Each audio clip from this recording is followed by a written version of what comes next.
Welcome to my channel, Super Sam 7. This is my 4th Goosebumps book review, and today is Monster Blood. Semi-keeping with the bad guys in the Goosebumps Horrorland series, I'm reviewing these books in order. Monster Blood was the 3rd Goosebumps book ever released, and the most popular at the time.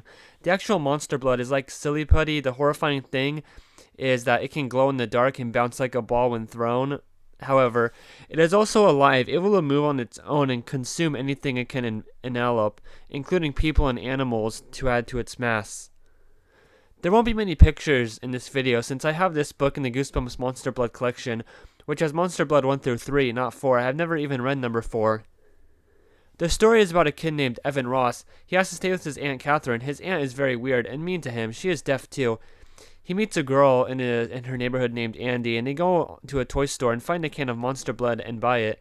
Bringing it home, Evan's dog Trigger eats it and grows huge into a giant dog. The Monster Blood itself keeps expanding and gets so big that literally is the monster on the new cover here on screen. It's later revealed that the Monster Blood's abilities were caused by a spell cast by a witch named Sarah Beth, who was actually his Aunt Catherine's cat, who is now a human witch. Yeah.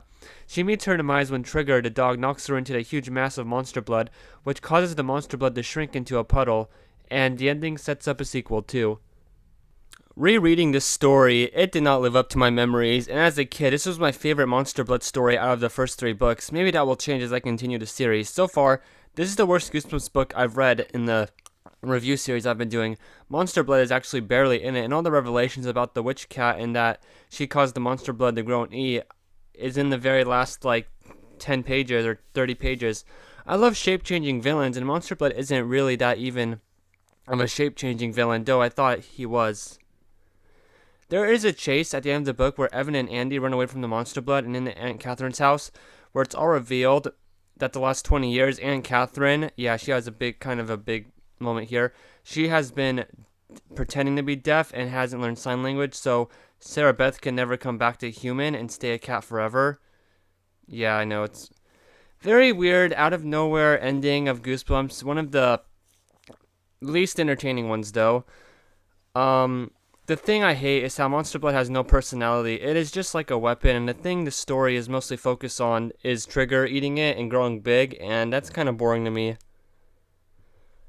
Another thing, again, is the characters and setting for the story. The main character, Evan, is a jerk, and I dislike people like him in the real world. Since he is the main character, there are annoying moments for me to read. I like his friend Andy, who is a girl, but they're not romantic, and his aunt is just quiet and does weird things until the very end, where the conclusion is one of the fastest in Goosebumps history, I think.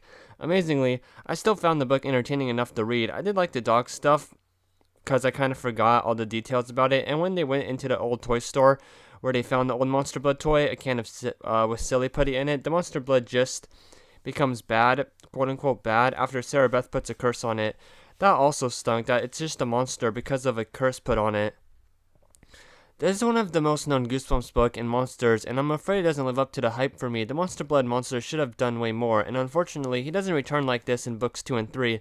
Yeah, Monster Blood got a lot of sequels, I think 5 today. Anyway, thank you for watching this little Goosebumps review vid on YouTube, and I hope you enjoyed.